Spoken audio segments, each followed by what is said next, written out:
আসসালামু আলাইকুম, আদাব, নমস্কার। এই চ্যানেল এগ্রো অ্যান্ড ফিশারিজে আপনাদের সবাইকে স্বাগতম। মাছ চাষের যে কোনো ধরনের পরামর্শমূলক ভিডিও পেতে আমার চ্যানেলটিকে সাবস্ক্রাইব করুন এবং বেল আইকনটি বাজিয়ে আমাদের পাশেই থাকুন। সবাই তো মাছ চাষি ভাইয়েরা, আজকে আমরা জানার চেষ্টা করব ভেটকি মাছ বা কোরাল মাছ এবং এর সাথে তেলাপিয়া মাছের মিশ্র চাষ কিভাবে করা যায়। অর্থাৎ এবার কিভাবে করব, কেন করব, এর উপকারিতাগুলো কি কি, মানে এর সুবিধাগুলো কি কি, এরপর পুকুর প্রস্তুতি, পোনা সংগ্রহ, কিভাবে পোনা সংগ্রহ করব, নার্সারি ব্যবস্থাপনা এবং ওভারঅল যে বিষয়গুলো রয়েছে মাছ চাষের ক্ষেত্রে সেই সম্পূর্ণগুলো জানার চেষ্টা করব। তো প্রথমে আসি যে মিশ্র চাষ কেন করব, অর্থাৎ এই ভেটকি মাছ এবং তেলাপিয়া মাছের মিশ্র চাষটা আমরা কেন করব। মূলত ভেটকি মাছটা ক্যাটফিশ জাতীয় মাছ, অর্থাৎ এরা গম্ভীর প্রজাতির এবং অন্য প্রাণীকে খেয়ে শিকার করে থাকে, অর্থাৎ খেয়ে বেঁচে থাকে। আর তেলাপিয়া মাছটা সর্বভোগ প্রজাতির মাছ আমরা বলে থাকি, অর্থাৎ তেলাপিয়া মাছ সমস্ত ধরনের খাবারই খেয়ে থাকে। তো আপনি যদি দুটাকে একসাথে কালচার করেন বা একসাথে চাষ করেন, সেক্ষেত্রে আপনার উপকারিতা আপনার পুকুরের যে স্তরগুলো রয়েছে সেগুলো ভালোভাবে নিয়ন্ত্রণ হবে। অর্থাৎ পুকুরে যে তিনটা স্তর, অর্থাৎ নিচু স্তর, মধ্য স্তর এবং উপরের স্তর, সবগুলো স্তরে ভালোভাবে ব্যবহার হবে এবং সবগুলো স্তরের খাবারই মাছগুলো খেয়ে থাকবে। অর্থাৎ সর্বস্তরের জায়গা ব্যবহার করার কারণে এই মাছগুলো বৃদ্ধিও পাবে দ্রুত, এবং দুটো মাছই অধিক দ্রুত বর্ধনশীল, অর্থাৎ দুটা মাছই খুব তাড়াতাড়ি বৃদ্ধি পায়, অর্থাৎ বাড়ে খুব তাড়াতাড়ি, যার কারণে ফলনও বেশি হয়। এবং দুইটা মাছের রোগ প্রতিরোধ ক্ষমতাটা অনেক বেশি এবং বাজারের চাহিদাও অনেকটা বেশি। বিশেষ করে ভেটকি মাছ বা কোরাল মাছের বাজারের চাহিদা অনেকাংশেই বেশি। এবং দুটাকেই আপনি স্বাদু পানি থেকে শুরু করে, অর্থাৎ একটু হালকা স্যালাইনিটি যেখানে আছে, অর্থাৎ লবণাক্ত আছে, সেখান থেকে শুরু করে অর্থাৎ মিডিয়াম রেঞ্জ পর্যন্ত বা উপকূলীয় অঞ্চলে যে পরিমাণে লবণাক্ত থাকে সেই লবণাক্ত পানির মধ্যেও দুটাকে একসাথে মিশ্র চাষ করতে পারবেন। অর্থাৎ যেহেতু আমরা জানি যে ভেটকি মাছ উপকূলীয় অঞ্চলে চাষ করার জন্য একটা মাছ, বা লবণাক্ত পানিতে, হালকা লবণাক্ত পানিতে মাছ চাষ করা হয়, এবং তেলাপিয়াটা হালকা লবণাক্ত পানিতেও চাষ করা সম্ভব। এজন্যই দুটা মাছকে একসাথে মিশ্র চাষ করলে আমরা একটা ভালো একটা ফলন পেতে পারবো। এবার আসি মিশ্র চাষটা কিভাবে করবো, অর্থাৎ পুকুর প্রস্তুতি থেকে শুরু করে একদম পুকুর প্রস্তুতি। পুকুর প্রস্তুতি আপনার 8 থেকে 10 মাস পানি থাকে বা 12 মাস পানি থাকে, এরকম একটা পুকুর নির্বাচন করতে হবে, বা আপনি চাইলে ঘেরের মধ্যেও মাছকে চাষ করতে পারেন। পুকুর প্রস্তুতির সময় আপনাকে পুকুরের পাড়গুলো মেরামত করে নিতে হবে। পুকুরের পাড়ে আলাদা করে জাল দিয়ে বেড়া দিয়ে দিতে হবে, যাতে ভেটকি মাছগুলো অন্য জায়গায় চলে যেতে না পারে বা কোনো কাদার মধ্যে না চলে যায়। এবং বাইরের শত্রু, অর্থাৎ যে সাপ, ব্যাঙ ইত্যাদি এই জাতীয় প্রাণীগুলো রয়েছে, এদের হাত থেকে যাতে রক্ষা পায় সেজন্য পুকুরের চারপাশে বেড়া দিয়ে নেওয়া ভালো। পুকুরে পাড় প্রস্তুত করার পরে পুকুর শুকিয়ে ভালোভাবে প্রস্তুত করে নিতে হবে এবং পুকুরে চুন প্রয়োগ করতে হবে। চুন প্রয়োগ এবং জীবাণুনাশকও চাইলে প্রয়োগ করতে পারেন। এর মাধ্যমে কি হবে, পুকুরে যত রোগ জীবাণু রয়েছে সেই রোগ জীবাণুগুলো মারা যাবে, যার ফলে আপনার মাছ চাষের পরিবেশটা, অর্থাৎ পুকুরের যে পরিবেশটা, সেটা অনেকটা ভালো থাকবে। পুকুর প্রস্তুতি শেষ হওয়ার পরে আপনাকে পোনা সংগ্রহ করতে হবে। এটা আপনাদের মেইন পয়েন্ট, অর্থাৎ পোনা কিভাবে সংগ্রহ করবেন বা কোথা থেকে সংগ্রহ করবেন। আপনাকে অবশ্যই খেয়াল রাখতে হবে যে আপনি যদি তেলাপিয়া মাছ চাষ করতে চান, সেক্ষেত্রে আপনি দুই ধরনের তেলাপিয়া চাষ করতে পারেন, অর্থাৎ দেশি তেলাপিয়াও চাষ করতে পারেন একসাথে, অথবা মনোসেক্স তেলাপিয়ারও চাষ করতে পারেন। তবে মনোসেক্স তেলাপিয়া চাষ করাটা ভালো, কারণ মনোসেক্স তেলাপিয়ার গ্রোথটা একটু বেশি, যার কারণে মনোসেক্স তেলাপিয়া চাষ করে আপনি বেশি লাভবান হতে পারবেন। পোনা সংগ্রহের সময় আপনাকে অবশ্যই খেয়াল রাখতে হবে যে আপনি কোথা থেকে পোনা সংগ্রহ করছেন। অবশ্যই অবশ্যই ভালো মানের পোনা আপনাকে সংগ্রহ করতে হবে এবং রোগমুক্ত পোনা সংগ্রহ করতে হবে। তো সেক্ষেত্রে আপনি অবশ্যই খেয়াল রাখবেন যে, বা যেখান থেকে, যে কোম্পানি থেকে বা যে হ্যাচারি থেকে আপনি পোনা সংগ্রহ করেন, সেখান থেকে আপনি ভালোভাবে শুনে নেবেন যে এর আগে, অর্থাৎ এর ব্রুড মাছের বা এর আগের কোনো প্রজন্মে এদের কোনো রোগ ছিল কিনা, অর্থাৎ কোনো ধরনের ভাইরাস বা ব্যাকটেরিয়া জনিত রোগ আছে কিনা, সেগুলো আপনাকে ভালোভাবে শিওর হয়ে তারপরে পোনা সংগ্রহ করতে হবে।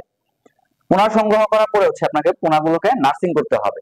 দুটা মাছই, অর্থাৎ তেলাপিয়া এবং ভেটকি উভয়কেই 25 থেকে 30 দিন পর্যন্ত নার্সিং করতে হবে। নার্সিং করার সময় আপনাকে অবশ্যই পুকুরের ঘনত্ব নির্ণয় করতে হবে এবং পুকুরের পানিটাকে ভালোভাবে পরিষ্কার করতে হবে এবং জীবাণুমুক্ত করতে হবে। নার্সারি ব্যবস্থাপনার সময় আপনাকে অবশ্যই খেয়াল রাখতে হবে যে আপনি খাবার কি ধরনের খাবার দিচ্ছেন, অর্থাৎ খাবারের উপর নির্ভর করে নার্সারি ব্যবস্থাপনাটা কেমন হবে। যদি আপনি ভালো মানের খাবার ব্যবহার করে থাকেন, সেক্ষেত্রে নার্সারি পোনাগুলোর বাঁচার যে হার এবং যে রোগ প্রতিরোধ ক্ষমতাটা, সেটা অনেকাংশে বৃদ্ধি পাবে। তো নার্সারি ব্যবস্থাপনার ক্ষেত্রে আপনি খাবার হিসেবে ভেটকি মাছ বা তেলাপিয়া মাছ উভয়কে ফিড জাতীয় যে খাবারগুলো রয়েছে বা পাউডার জাতীয় খাবার রয়েছে, প্রথম দিকে পাউডার জাতীয় খাবার দিতে পারেন, পরবর্তীতে আপনি দানাদার খাবার দিতে পারেন।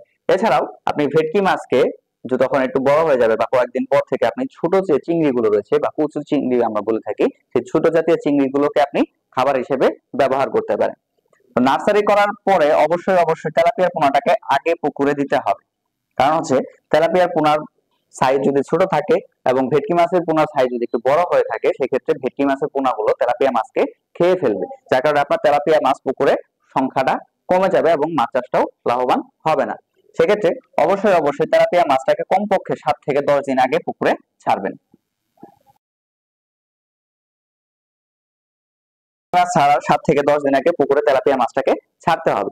ছাড়ার পরে যখন মাছগুলো একটু বড় হয়ে যাবে, অর্থাৎ তেলাপিয়ার পোনাটা একটু যখন বড় হয়ে যাবে, তখন আপনি পুকুরে ভেটকি মাছের পোনাগুলোকে ছাড়তে পারবেন। এখন আসি যে আমরা কিভাবে ছাড়বো, অর্থাৎ কি পরিমাণ ঘনত্ব দিয়ে ছাড়বো পুকুরে।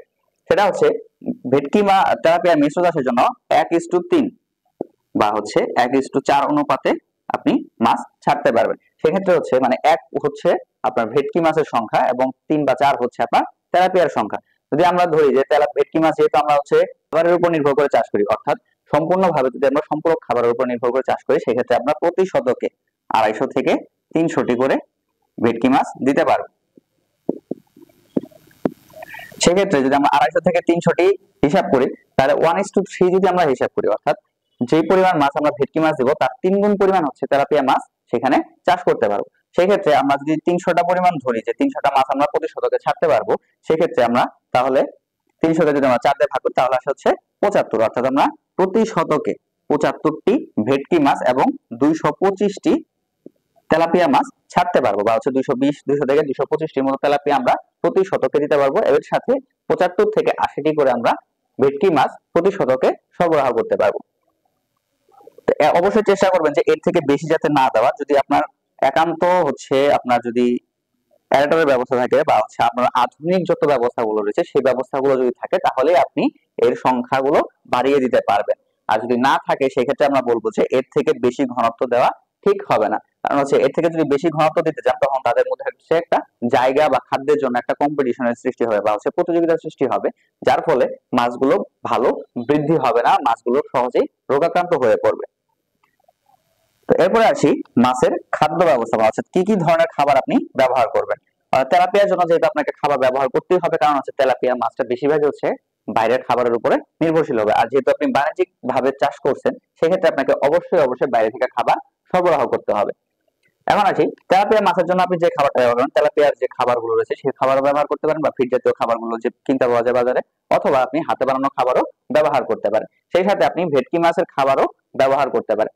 ভেটকি মাছ বা তেলাপিয়া মাছের জন্য যে কোনো একটা ধরনের খাবারই আপনি ব্যবহার করতে পারেন, যেহেতু তেলাপিয়া হচ্ছে সর্বভুক প্রজাতির প্রাণী, অর্থাৎ সর্বভুক মাছ মানে হচ্ছে সব ধরনের খাবার এরা খেয়ে থাকে। সেই ক্ষেত্রে ভেটকি মাছের জন্য আপনি যে খাবারটা ব্যবহার করবেন সেটা তেলাপিয়ার জন্য ব্যবহার করতে পারবেন।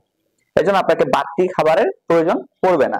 আবার ভেটকি মাছকে যদি আপনি একটু বেশি পরিমাণে ভালোভাবে চাষ করতে চান, বা হচ্ছে ভেটকি মাছের গোটা যদি ভালোভাবে আনতে চান, তাহলে ভেটকি মাছের খাবার হিসেবে আপনি এই যে ছোট জাতীয় যে মাছগুলো রয়েছে সেই মাছগুলো সরবরাহ করতে পারেন, অথবা আপনি যে ছোট চিংড়ি জাতীয় যে খাবারগুলো রয়েছে সেই চিংড়ি মাছটাও এই খাবার হিসেবে ব্যবহার করতে পারেন। আরেকটা বিষয় হচ্ছে যে আর্টিমিয়া, অর্থাৎ জো প্লাঙ্কটন জাতীয় যে খাবারটা রয়েছে আর্টিমিয়া, সেই আর্টিমিয়া যদি আপনি খাওয়ান, সেক্ষেত্রে আপনি ভেটকি মাছ এবং তেলাপিয়া মাছ উভয়ের ক্ষেত্রে এই আর্টিমিয়া খাবারটাকে ব্যবহার করতে পারেন। সেই ক্ষেত্রে আপনার মাছের গ্রোথটাও ভালো আসবে এবং মাছের রোগ প্রতিরোধ ক্ষমতাটাও অনেকাংশেই বেড়ে যাবে। এবার আসি অন্যান্য ব্যবস্থাপনা। অন্যান্য ব্যবস্থাপনার মধ্যে রয়েছে আপনার হচ্ছে সাপ্তাহিক বা হচ্ছে মাসিক পরীক্ষা, স্বাস্থ্য পরীক্ষা, খাবার কতটুকু খাচ্ছে না খাচ্ছে সেটা ব্যবস্থা, পুকুরে কোনো রোগ বালাই হচ্ছে কিনা সেগুলো চেক করা। সেক্ষেত্রে আপনি প্রতি 1 সপ্তাহ বা হচ্ছে 15 দিন পর পর মাছের স্বাস্থ্য পরীক্ষা করতে পারেন। জাল টেনে কিছু মাছ ধরে দেখতে পারেন যে মাছের কোনো ক্ষতি হয়েছে কিনা বা মাছ কোনো রোগাক্রান্ত হয়েছে কিনা, মাছ ঠিক মতো বাড়ছে কিনা, এগুলোকে আপনাকে পরীক্ষা করতে হবে। 1 সপ্তাহ বা হচ্ছে 15 দিন পর পর, 15 থেকে 20 দিন পর পর পুকুরের পানি 15 থেকে 20% হারে পরিবর্তন করতে হবে। এবং আপনাকে অবশ্যই অবশ্যই খেয়াল রাখতে হবে, যেহেতু আপনি ভেটকি মাছ এখানে চাষ করছেন, সেক্ষেত্রে আপনার যে লবণাক্ততা রয়েছে সেটা 2 থেকে 15 পিপিটির মধ্যে থাকতে হবে। ভেটকি মাছ এই রেঞ্জটুকুর মধ্যে, লবণাক্ততার মধ্যে ভালো বৃদ্ধি পায়। এর থেকে বেশি হলে ভেটকি মাছের জন্য একটু সমস্যা হয়ে যেতে পারে, অথবা এর থেকে কম হলে তখন আবার হচ্ছে ভেটকি মাছের বৃদ্ধিটা একটু কম হয়ে যেতে পারে। সেক্ষেত্রে আপনাকে লবণাক্ত কতটুকু পরিমাণে রয়েছে সেটাকে আপনাকে সাপ্তাহিক অর্থাৎ প্রতি এক সপ্তাহ পর পর সেটাকে পরীক্ষা করে দেখতে হবে।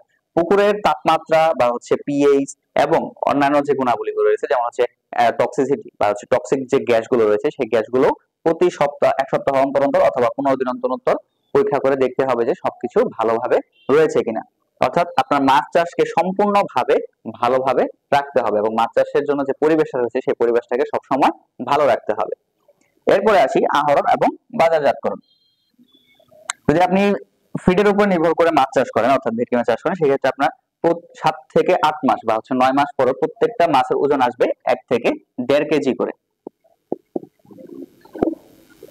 এবং তেলাপিয়া এর মধ্যে আপনি দুবার চাষ করতে পারবেন, কারণ হচ্ছে তেলাপিয়া আমাদের 3 মাসে 4 পিসে কেজি চলে আসবে, যার কারণে হচ্ছে তেলাপিয়া আমরা চাষ করবো হচ্ছে 4 মাস, বাকি 4 মাস আমরা এই তেলাপিয়া গুলোকে সংগ্রহ করে আবার নতুন করে তেলাপিয়া এর মধ্যে চাষ করতে পারবো। অর্থাৎ আপনি এর মধ্যে 2বার তেলাপিয়া চাষ করতে পারবেন এবং 1বার ভেটকি মাছ চাষ করতে পারবেন। এদের বাজার চাহিদাও অনেক ভালো বর্তমানে, কারণ হচ্ছে তেলাপিয়া এখন বর্তমানে প্রায় 170 টাকা থেকে 220 টাকা পর্যন্ত কেজি বিক্রি হয়ে থাকে। এটা হচ্ছে বাজার ভিত্তিক বিভিন্ন জায়গায় বিভিন্ন ধরনের দাম হয়ে থাকে। এবং যে ভেটকি মাছের যে দাম রয়েছে সেটা বাজারে অনেক কোনো কোনো বাজারে 400-500 টাকা কেজি, 700 টাকা বা 1200-1500 টাকা কেজি পর্যন্ত বিক্রি হয়ে থাকে। তো সেক্ষেত্রে আপনাকে দেখতে হবে যে অবশ্যই যে দুটা মাছেরই হচ্ছে বাজার মূল্য ভালো এবং একই সময় অর্থাৎ যে সময় আপনি ভেটকি মাছটা চাষ করতেছেন 7 থেকে 9 মাস, সেই সময় আপনি তেলাপিয়াটাকে 2বার চাষ করতে পারতেছেন। সেজন্য এই তেলাপিয়া এবং ভেটকি মাছের চাষটা, মিশ্র চাষটা অনেক বাণিজ্যিক ভাবে সফলতা পেতে পারেন। এখন আসি যে তেলাপিয়া মাছ এছাড়াও আপনি কিভাবে চাষ করতে পারেন, অর্থাৎ দেশি তেলাপিয়া দিয়ে আপনি ভেটকি মাছের মিশ্র চাষ করতে পারেন। সেই ক্ষেত্রে ভেটকি মাছের পরিমাণটা একটু বাড়িয়ে দিয়ে তেলাপিয়ার পরিমাণটা একটু কমিয়ে দিলে হবে, কারণ হচ্ছে তেলাপিয়া সেই ক্ষেত্রে আপনার বাইরে থেকে খাবার দেওয়া প্রয়োজন পড়বে না, কারণ হচ্ছে দেশি তেলাপিয়া যেগুলো রয়েছে সেগুলো 3 থেকে 4 মাস পরেই 4 মাসের মধ্যে হচ্ছে প্রচুর পরিমাণে বাচ্চা দিয়ে ফেলে। সেই বাচ্চাগুলো মূলত হচ্ছে ভেটকি মাছের খাবার হিসেবে গ্রহণ করে, অর্থাৎ ভেটকি মাছের বাইরে থেকে খাবার দেওয়া থেকে এই তেলাপিয়া মাছের বাচ্চাগুলোকে খেয়ে এদের পুষ্টিগুণ মিটিয়ে নেয়, যার কারণে আপনার বাইরে থেকে খাবার বেশি দেওয়ার প্রয়োজন পড়ছে না বা খাবার খরচটাও কম হচ্ছে। সেই জন্য ভেটকি মাছের সাথে আপনি যদি দেশি তেলাপিয়ার মিশ্র চাষ করেন সেই ক্ষেত্রে আপনার অনেক ধরনের সফলতা পেতে পারেন। আজকে এই পর্যন্তই, ধন্যবাদ সকলকে।